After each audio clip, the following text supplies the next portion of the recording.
Welcome back, everybody. Derrick Sue, your East Oakland advocate. I get lots of you folks asking me, well, what was it like managing a homeless camp? Did you have problems?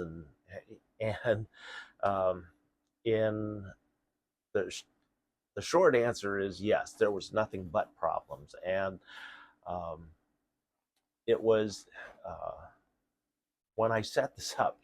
I didn't intend originally um, to create a homeless encampment. That wasn't my goal, and it just happened that way through the city forcing people and moving people around, and the instability of homelessness itself. And so I created um, a place where people can be stable, have a stable place, so that social workers can find them. In fact, a lot of people could find them. If their parole officer needed to find them, they could be found. Uh, that's if they, cooperated. But yeah, there were a lot of challenges leading the camp initially. There were a lot of challenges to my leadership. Wasn't from the initial group that came in, but um, the criminals, the street criminals, looking for opportunities to exploit people, and that's what I prevented in my encampment, and that's what we see a lot of happening in throughout the city of Oakland and encampments all over America. Is that the criminal element moves in, they threaten the uh, typically um, they're unarmed. They may have some mental issues. They may have some drug addictions, but these are all things that these criminals exploit. And even the food.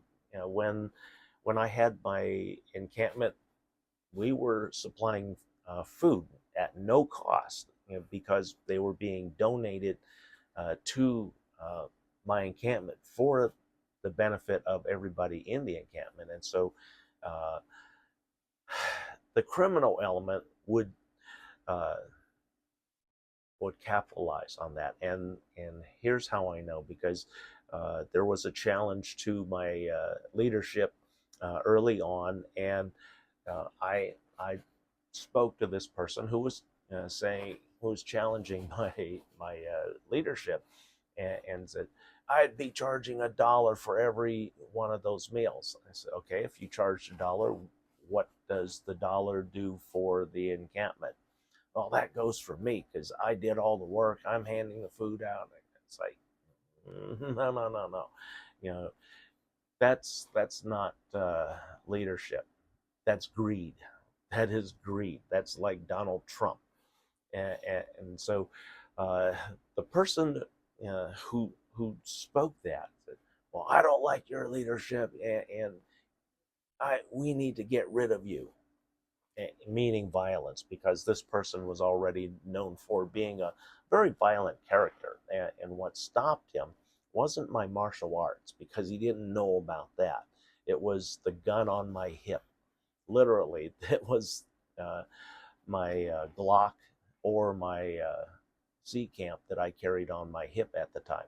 And he even challenged me. He said, you know, he wanted to challenge me to a fight. He said, but you need to take that gun off your hip before we get into it. I said, no. One of the first things that I learned, that you learn when you're in training for a law enforcement, Department of Defense, the military, you never, ever surrender your weapon. And so keeping that in mind, I said, well, don't even worry about that, because unless you and your friends here cheat, meaning you pull out a knife, pull out a gun or something, and uh, engage in a one-on-one fight, then that's my equalizer to keep you guys honest. I said, it stays on my hip. And so that person never challenged me again. They went away. They made some attempts on my life, but they soon learned about my mixed martial arts because three of them out of five of them came back and attacked me one evening. I dropped the first three with my martial arts training. I used Muay Thai and some Wing Chun in a 4-second engagement. And in 4 seconds, I took down three of the biggest uh, of those that criminal group. And then the two that were in the trailing behind for the cleanup, they never got to me because they saw what I did to the first three, which, they were laid out and they had broken legs. And they ran away. And we ended up having three removed the hard way. So, yeah, there were a lot of challenges to my leadership style. And after we had gotten the camp settled down and we had a regular community, and we also had some of the problem children, the criminals, because like the chef says, you got to learn how to deal with them. Okay, so we're learning how to deal with them, and they also benefited, because they came into compliance with the rules of and the regulations that I had in place, which was number one, uh, which was unheard of, a noise curfew in a homeless encampment. My camp was the only one with a curfew. The curfew started at 10 at night and it ended at 6 in the morning. This was so that the folks who had jobs could get a good night's sleep so that they can get to work in the morning. And then those that were coming in, they weren't thinking about starting a party. That was the hardest part, because in the beginning, I literally had to shoot out some radios. Some of them were in cars and some of them were portables. Either way, they got destroyed. And my point was made. And people respected that after that. And uh, even some of the very, very rough characters that were very violent try to avoid conflict with me. But unfortunately, sometimes conflict is unavoidable, especially when they're creating the problem. I try and let 911, the Oakland police officers, handle some of the domestic violence cases that were brought to me, and they did a terrible job. And in fact, one of the cases when I had returned back in 2020, in the summer 2020, I had stirred the hornet's nest literally by calling the Captain Wingate of the Oakland Police Department. I said, look, I've got a whole bunch of criminals down here stripping cars, and we need to clean up the end of 77th Avenue. And so Captain Wingate and a whole bunch of officers met me around the corner on Hawley Street, and we talked out a plan. And so what they did, they brought in 20 officers, rounded up 17 characters. These were all dangerous criminals. They confiscated four loaded guns out of that group of 17. And that the reason why I say the group of 17, that was my first day back being on the street. I had been in housing for a short time. As if you go back in the videos, you'll see what happened.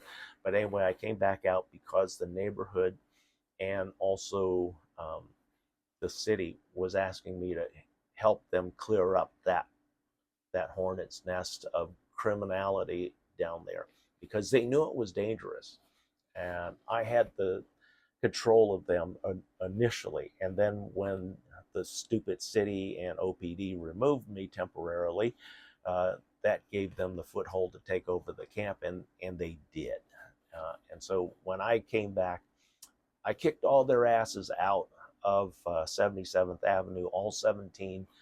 There was one who was not present during that sweep, and he ended up coming in. He was the main drug dealer, and he was probably the most difficult to remove. He was kind of like a Texas tick, but I did get him removed um, in short order, and he respected me for that because it was non-confrontational. We didn't have words. There was no argument, but I disrupted his business, and the disruption in the business was me having cooperation of Oakland police officers and the night shift sergeant who was in charge of the area. And I came up with a plan because OPD knew me at that time as a former Department of Defense special operative in counterterrorism. And all of OPD knew that.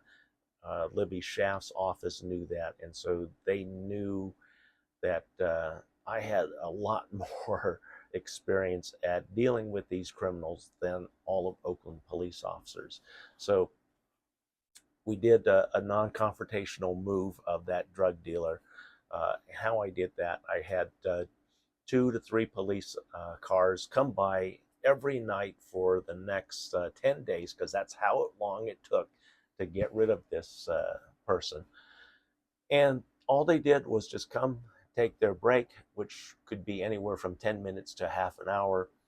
They have their reds and blues on top, but they could have their headlights on or off, shining directly at that drug dealer. And so that disrupted all of his business, because I told the police officers, these are the times that you want to do random breaks over in the driveway area of Lakeside Metals. And so that's what they did. And it disrupted that drug dealer's business so much that he ended up moving himself. But like I said, I saw him just this past week on the street, and he respected me. He says, "I remember you. I know you." I said, "Yeah, you remember me from 77th Avenue, right?" He says, "You know who I am and what I do." I said, "Yeah, I respect you for what you did." And he told me that. And so that was a compliment. I take that as a compliment. But I couldn't stick around to talk with him because I had to hop on my bus to get up to the Eastmont Mall to do some errands. But I built a lot of relationships with the good people of Oakland, and also the not so good people of Oakland and outside of Oakland that ended up in my camp. They know me that, number one, I was extremely fair. I was extremely fair, and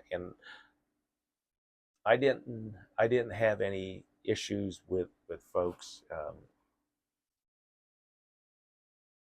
I was surrounded by people that carried guns through my time working with the Department of Defense, and so you get comfortable with guns, and also you learn a lot of things about guns and people carrying guns. So it was a learning experience.